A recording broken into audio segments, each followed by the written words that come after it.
Franchement, il y en a, je vois les oui, je n'y crois pas une seconde. Ah voilà, donc non, non. Oui, Valérie, j'y crois pas, mais c'est pas grave. Pourquoi ? Parce que moi, en l'occurrence, c'est le cas, je suis en contact avec une famille ukrainienne. Oui, mais vous connaissez, c'est des amis. Je connais, oui, c'est des amis, c'est pas pareil, je vous dis des gens que vous connaissez pas. Je ne les connais pas personnellement, ce sont des collègues de travail de mon compagnon, parce que mon compagnon est allé il y a 2 ans avant le Covid en Ukraine, près du Donbass, à Kherson, pour faire une série de documentaires. Et il a rencontré ces 2 familles. Et depuis, on est évidemment en contact. Enfin, on a repris contact avec eux parce qu'il n'avait plus de contact depuis ce travail. Et il leur a évidemment proposé s'ils arrivaient à quitter le pays, de venir chez nous. Et c'est deux familles que je ne connais pas. Voilà. Guillaume, non. Alors, à part Valérie, au bout d'un moment, stop à la démagogie. Moi, tous ceux qui mettent oui, j'aimerais bien vous demander à quelle date vous accueillez une famille ukrainienne chez vous. Parce que c'est bien de mettre oui pour faire bien, mais si vous le faites pas réellement, ça ne sert à rien. Voilà. Ouais, et ensuite, ce qui m'exaspère un peu, c'est qu'il y a une forte mobilisation. On nous incite, on nous encourage à accueillir une famille ukrainienne chez vous, et je n'ai pas vu le même engouement pour accueillir d'autres réfugiés comme les réfugiés syriens. Donc voilà, ma réponse c'est non. Désolé, elle peut choquer. Non, mais alors dans ce cas-là, pour vous êtes un peu comme Abba, il faut accueillir tout le monde. Bah oui, tous les réfugiés. Pourquoi Alors on va en parler avec Missama et on va parler avec Jean Messia dans un instant. Gilles Verdez aussi, vous êtes prêt, Alors je vous le dis très honnêtement. Il n'y a plus Fatou, donc moi, non. La place. Moi non. Je vous le dis très honnêtement. Personnellement, non, je l'aurais pas fait. Mais grâce à ma compagne Fatou, qui accueille plein de gens, qui a un sens de la générosité, oui. Mais moi personnellement, je le dis sans. Alors mettez non. Ah oui, mais parce que du coup, on peut. Oui, mais parce qu'on peut le faire, parce qu'on est ensemble et qu'on est prêt à accueillir. Alors, mais Clément Garin, oui. Oui, moi je dis oui parce que j'ai un appartement dans lequel je ne vis pas et que je prête à chaque fois quand il y a un problème. Quand il y a eu les crues historiques à Agen il y a quelques mois, je l'ai ouvert aux sinistrés, j'ai rien demandé. Donc et après on dit les Ukrainiens, mais honnêtement ça peut être les Ukrainiens, ça peut être n'importe quel réfugié. D'accord, ça c'est très bien. Je sais que je l'ouvrirai à n'importe qui et je ne demanderai rien en échange. Et non, je suis pas démagogue, je sais que c'est la réalité. Merde, vous, Béatrice, non. Non, je vais pas mentir, j'ai pas la place et donc non, je vais pas faire semblant. Vous, c'est une question de place. C'est une question de. D'accord. On va appeler Stéphane Plaza. Si j'avais un 500 mètres carrés et un étage à prêter comme Clément, peut-être, voilà. Mais voilà. Comme Benjamin. Je n'ai pas. Ouais, moi, Benjamin, c'est non. Voilà, parce que j'ai plus la place. Si, arrêtez. J'ai plus la place. Non, c'est vrai, j'ai plus la place. Et je suis assez d'accord avec eux. Je trouve ça assez révoltant de faire un choix sur les réfugiés. Effectivement, là, je pourrais pas le faire pour plein de raisons. Et puis, je pense qu'il faut avoir du temps à consacrer quand on accueille une famille. Et c'est un budget aussi. Donc voilà. Et financièrement, c'est un effort. Mais donc, je ne serais pas besoin de le faire. Géraldine, c'est non. Après, je trouve que moi, j'ai pas la place non plus. Mais au-delà de ça, moi, je trouve que c'est insupportable de toujours donner des mauvais points aux Français, de les culpabiliser en permanence. Ouais, parce qu'il y a eu quand même un élan de solidarité extraordinaire. Il y a des dons, on peut donner des affaires, on peut donner des soins de premier secours. Je vois des gens qui traversent la France entière, qui traversent l'Europe pour aller chercher des familles. Je trouve que franchement, on est exemplaire. Et c'est pas vrai, on a peut-être moins, mais on a aussi accueilli des réfugiés syriens, 5000 en France. Alors c'est peut-être pas assez, c'est peut-être moins qu'en Allemagne, mais on accueille aussi des réfugiés d'autres nationalités. Alors que par exemple, il y a, je sais pas, au Qatar, en Arabie Saoudite, ils en accueillent pas. Donc je trouve qu'on n'a pas non plus de leçons. Ça, c'est vous qui le dites, hein. Non, ce sont les chiffres, mademoiselle. Non, et malheureusement, je trouve qu'on nous donne trop, à chaque fois, des mots, comme si on était forcément raciste ou mauvais. C'est insupportable. Je suis pas d'accord du tout. Moi, je travaille en tant que bénévole et je vous assure, il y a des choses qu'on voit pas à la télé ni sur Internet, croyez-moi. Et on va directement sur le plan. Et sincèrement, on reçoit énormément de gens, même de là où vous dites les noms, vous citez des pays soi-disant qu'il n'y a rien. On fait énormément de choses, croyez-moi. Maintenant, je comprends qu'en France, on reçoit du monde, il n'y a pas de problème qu'on les reçoit chez nous. On a déjà des gens à l'intérieur d'en France qui s'en sortent à peine. À peine. C'est bien de cueillir des gens en quelque part, là, on va recevoir pratiquement 100 immigrés ou du moins 100 réfugiés qui vont arriver dans pas longtemps. Sincèrement, faut penser à ceux qui sont ici déjà. Ceux qui sont ici, sincèrement, ils s'en sortent à peine. À peine. Ils ont la dalle, sincèrement, je sais de quoi je parle. Parce qu'en France, nous avons des Français qui, effectivement, qu'on croit qu'ils ont un moyen de s'en sortir avec un RSA ou un chômage ou peu importe. Aujourd'hui, moi, je travaille en tant que bénévole. Et croyez-moi, je sais de quoi je parle. Je suis dedans, je vois des gens qui arrivent vraiment dans une... Ils sont 5-6 enfants, même des fois ils sont que 2. Vous savez, c'est extrêmement compliqué d'aider ceux qui sont ici déjà. C'est très, très... Mais là, ils sont bombardés, mais cela dit, mais ils sont bombardés. Cela dit, pour moi, je pars du principe, on peut recevoir des personnes de l'extérieur, mais il ne faut pas être hypocrite en disant qu'on peut recevoir tout le monde. On ne peut pas recevoir tout le monde. Mais on peut faire des concessions. En attendant, voilà, il faut regarder ce qui se passe aujourd'hui avec ces réfugiés qui, malheureusement, la Pologne qui ne veut pas recevoir certains d'entre eux. Il faut faire un effort d'en prendre, mais il ne faut pas non plus en abuser parce qu'en France, déjà, on arrive à peine à s'en sortir. Jean Messia. Sincèrement. sincèrement. Écoutez, moi je suis d'accord avec la deuxième partie de votre propos. Je suis même assez surpris de vous l'entendre dire parce que c'est exactement ce que je pense. Mais attendez, moi je suis pas du tout d'accord avec vous quand vous dites qu'il faut recevoir que des blancs ou des. Non, je nous dis. C'est ça le problème aujourd'hui. C'est très grave. On va en parler dans un instant. J'espère simplement que vous, quand vous dites on a déjà des gens qui vivent très difficilement chez nous, etc. Ce qui est très vrai. J'espère que vous faites aussi le même raisonnement quand il s'agit d'autres immigrations et pas simplement quand c'est une immigration européenne et ukrainienne en l'occurrence. Donc j'espère que vous n'avez pas deux poids deux mesures. Quant à dire, là je rejoins Géraldine Maillet, excusez-moi, l'Arabie Saoudite et le Qatar ne sont pas connus pour être des terres d'immigration. Ils ont sur les millions de Syriens qui ont fui, ils en ont accueilli combien? Même le pauvre Liban a accueilli 10 fois plus de Syriens que le riche Qatar ou la très riche Arabie Saoudite. Donc il faut arrêter avec ça. Et je suis d'accord, on n'a pas de leçon à recevoir. Maintenant, c'est vrai que les réfugiés, il y a deux catégories de réfugiés, si vous voulez. Enfin, il y a des réfugiés qui sont de vrais réfugiés, c'est-à-dire qui sont là pendant la période de la guerre, et une fois que la guerre est finie, ils rentrent chez eux. Ces réfugiés-là, ces réfugiés-là, moi j'ai pas de problème pour les accueillir à partir du moment où c'est temporaire. Or, l'expérience montre que les réfugiés en provenance du monde arabo-afro-musulman ne repartent jamais chez eux. Et donc, ça va pas la tête, ne repartent jamais chez eux. La guerre en Syrie est terminée. Combien de Syriens sont repartis? C'est la religion. Combien de Syriens sont repartis? Non, c'est pas vrai. Epsilonesque. Alors que les Ukrainiens, d'abord, je tiens à préciser que les réfugiés ukrainiens, ce sont des familles, c'est-à-dire des femmes, des enfants, des vieillards qui veulent rester à proximité de leur pays, donc principalement en Pologne, en Hongrie, etc., parce qu'ils veulent être au contact de leurs hommes, maris, frères, etc., qui sont eux sur le front. Excusez-moi, ça a quand même une petite différence avec les réfugiés que nous accueillons du sud de la Méditerranée, qui sont à 99% des hommes. Moi, j'ai jamais vu des pays en guerre où les hommes fuyaient en laissant femmes et enfants au front. Alors, donc vous pensez bien que c'est quand même pas la même chose. Là, ce sont de vrais réfugiés. Et c'est vrai moi j'ai vu des images terribles où des gens passaient et d'autres, pour leur couleur de peau, ne passaient pas.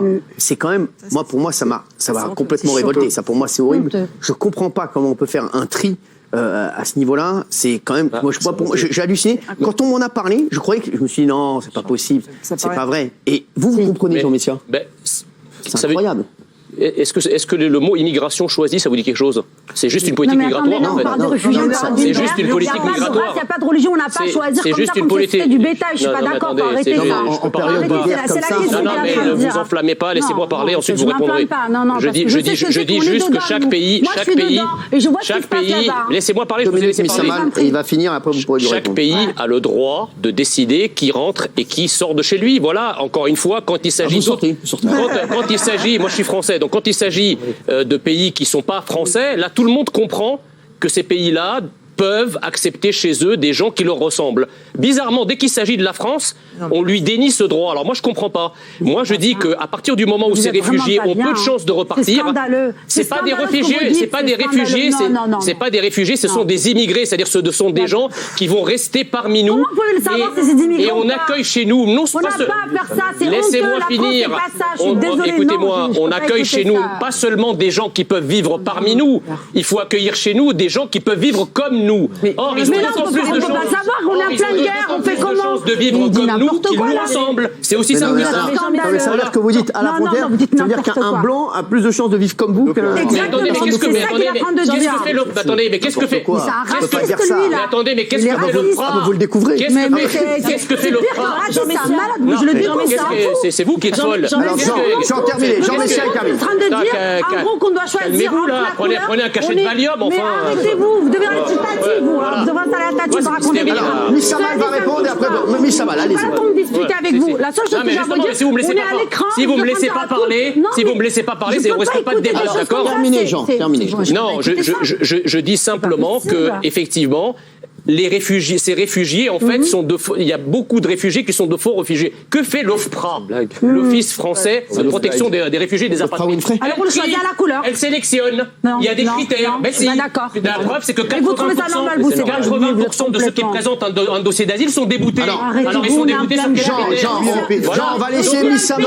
La question de la sélection, elle existe. Simplement, c'est les critères qui varient. C'est tout. Jean, s'il vous plaît. On va laisser Miss Samal vous répondre. Alors, écoutez, je vais vous dire un truc qui hyper important. En Ukraine, en ce moment, vous avez des blacks, de couleur black, au type de couleur, peu importe, qui sont ukrainiens, ils peuvent pas aller en Pologne. C'est fou, c'est fou, ça. On les frappe. Il faut qu'ils retournent dans leur pays. Mais n'importe quoi, leur pays, c'est l'Ukraine. C'est fou. Ils retournent dans leur pays. Mais leur pays, c'est l'Ukraine. Je suis choquée. C'est fou. Moi, je suis adoptée par des Français, alors dans ce cas-là, je retourne au Maroc. Servez-lui un jus de pomme. Mais vous êtes comme Non, mais c'est fou.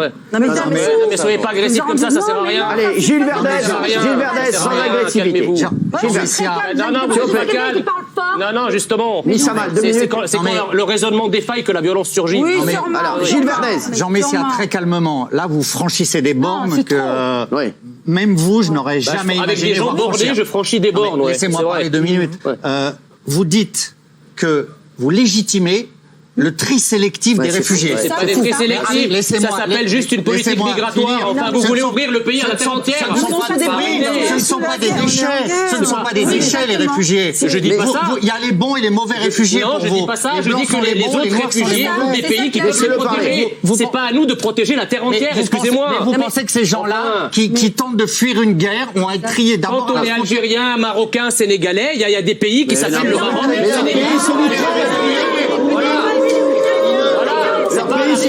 C'est pas à la France d'accueillir toute la misère du monde, excusez-moi.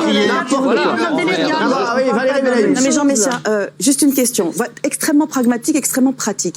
On a vu des flux de réfugiés qui fuient leur ville, Kiev, Lille, etc. Énormément de villes qui sont peut-être imminemment sous les bombes ou déjà sous les bombes, qui sont des Ukrainiens, blancs, noirs, métis, tout ce que vous voulez, et qui arrivent à la frontière polonaise.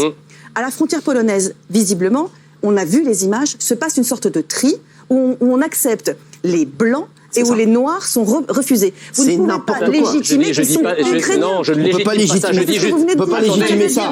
Est-ce que je peux Alors, allez-y, répondez. Expliquer calmement, sans s'enflammer dans un truc émotionnel, bon, même si la situation s'y prête. Ce que je dis, c'est que chaque pays est responsable de ses citoyens. La France, lorsqu'elle a des citoyens menacés à l'étranger, les Français qui sont en Ukraine, par exemple, on n'a pas demandé à l'Allemagne de les évacuer. La France a mis en place ce qu'il fallait, un pont aérien pour les évacuer, parce que c'est des Français. Bah oui. Lorsque vous êtes d'autres nationalités, eh bien, c'est au pays dont ces personnes de les évacuer. Point final. C'est simple que ça. S'il vous plaît, Béatrice. Il y a des noirs. Il y en a plein.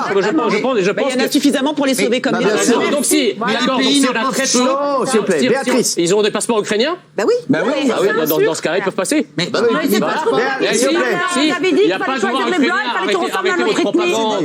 Béatrice. C'est n'importe quoi. Il y a des Asiatiques ukrainiens tant que vous y êtes. S'il vous plaît, Oui, il y en a, monsieur, oui, il y en a. S'il vous plaît, sûrement, mais là, Vous prenez l'Ukraine pour la France ou quoi? Béatrice.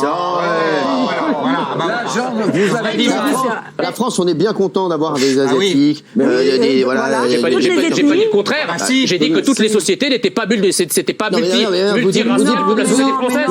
C'est juste un constat, en fait. Vous dites ça péjorativement. On est très content d'avoir des Asiatiques avec nous en France. Ça, c'est un procès d'intention. Vous avez tort. Non. Je voudrais juste dire... Tenez, vous qui avez dit non.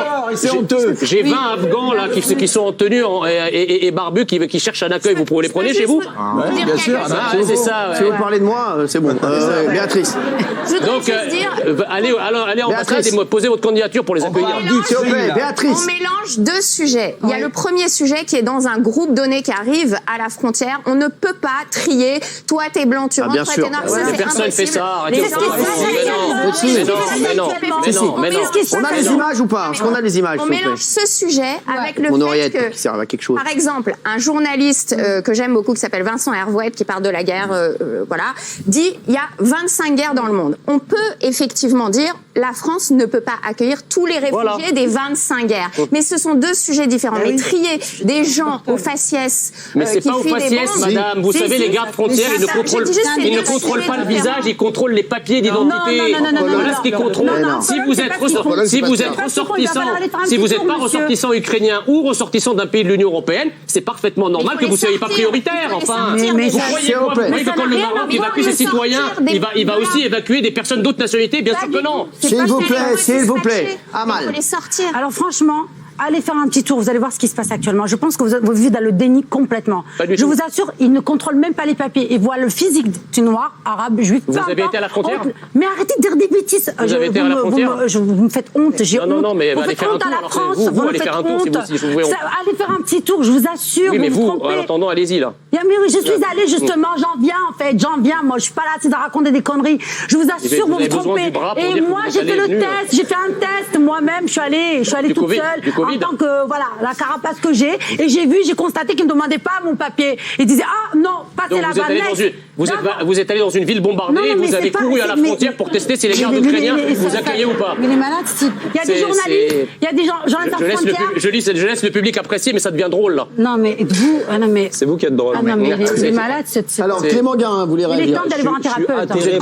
Non, mais je vous assure, vous vous trompez. Clément. Je suis atterré par les élucubrations de ce monsieur que je préfère ne pas écouter et bravo madame. Merci. Et j'ai une question simple. Vous êtes natif d'Égypte. Est-ce que vous auriez accepté d'être trié quand vous êtes arrivé en France? Mais j'ai été trié, monsieur. Voilà. Ah oui? J'ai été trié quand j'ai Et si on vous avait refusé, est-ce que vous auriez accepté? Excusez-moi, mais moi, je suis pas venu en France en violant une frontière ni en tant qu'illégal. C'est la France qui a invité mes parents. Il viole des frontières. C'est la France qui a invité ma mère qui était chimiste pour venir en France. Ça n'a rien à voir. Et quand j'ai demandé la nationalité française, il y avait à l'époque un test d'assimilation. Jean Messia, les Ukrainiens violent des frontières. En quoi ils violent des frontières?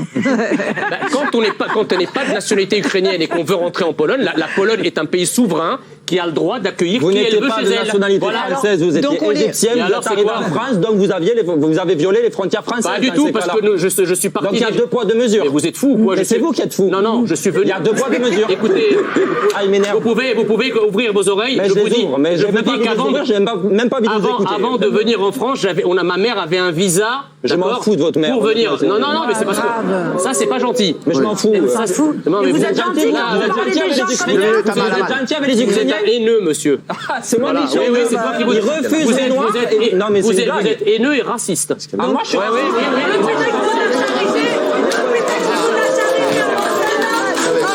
Ah non, vous là, ah non, mais lui là, vous faites elle est magique.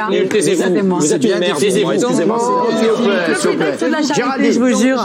Dans votre logique racialiste, ça veut dire que c'est noir. Je suis pas dans une logique racialiste. Je suis dans une logique de nationalité. Laissez parler Géraldine. Très bien. Alors, ok. Non, j'ai jamais été dans une logique racialiste. Jamais. C'est noir, ces personnes de couleur noire qui sont refoulées à la frontière parce que ils ne sont pas ukrainiens. Alors, imaginons, ils ne sont pas ukrainiens. Donc, non, mais c'est pas imaginons, ils ne le sont pas. Donc, moi, je pense qu'ils sont ukrainiens, mais imaginons, ils ne sont pas ukrainiens. Non. Ok. Donc, vous dites, excusez-moi, monsieur, vous n'êtes pas ukrainien, donc vous retournez sous les bombes et on en a rien à foutre, en fait. Vous pouvez mourir, on en a rien à foutre, c'est votre faute. Le problème, vous voyez bien qu'il y a un problème d'humanité. Mais attendez, vous savez que tous les pays au monde ont des réseaux diplomatiques qui sont censés capter la situation dans les pays où ces diplomates sont postés, d'accord? Donc si vous êtes par exemple ressortissant marocain ou sénégalais ou ivoirien, que vous êtes dans un pays où la guerre éclate, ces pays ont des ambassades dans le pays en guerre. Et donc, c'est à eux d'assurer la protection de leurs citoyens. C'est d'ailleurs à ça qu'ils servent. La protection consulaire, c'est à ça qu'ils servent. C'est pas à la France de se penser comme le protecteur du monde entier, si vous voulez. Excusez-moi. C'est l'Europe. Et ni la Pologne. C'est un tel chaos aujourd'hui. Il faut les sauver, ces gens-là. On va pas faire un tri aujourd'hui. Chaque pays. Je sais que cette logique qui consiste à dire que chaque pays protège en priorité ses citoyens, dans votre esprit mondialiste où tout le monde, où la terre entière, il n'y a pas de souveraineté et pas de nationalité, ça vous choque. Mais tous les pays du monde raisonnent comme ça. Chaque pays protège d'abord ses citoyens. J'ai une question pour Jean Messia. Donc si je comprends bien, vous êtes pour accueillir les réfugiés ukrainiens blancs et catholiques. Voilà, c'est ça. Je suis pour. Mais ça m'étonne de vous parce que vous passez votre temps à dire qu'il faut aider que les Français, les Français en priorité. Est-ce que c'est pas un peu démago ce que vous faites? Non, pas du tout. D'abord, j'ai pas dit ça. Vous me faites dire ce que j'ai pas dit. J'ai dit simplement que les réfugiés ukrainiens ne sont pas des réfugiés comme tous ceux qu'on a vus auparavant, parce que ce sont principalement des familles, des femmes, des enfants et des vieillards, d'accord? Ce qui n'est pas le cas, encore une fois, des bateaux que l'on voit débarquer de la Méditerranée, où on voit rarement des femmes et encore plus rarement des enfants. Donc je suis désolé, quand un pays est en guerre, ce sont les hommes qui restent et les femmes et les enfants qui fuient, et pas l'inverse. Donc là, dans le cas de l'Ukraine, nous avons de vrais réfugiés dont on peut penser qu'ils seraient là en France à titre temporaire et non pas à titre permanent comme d'autres immigrations.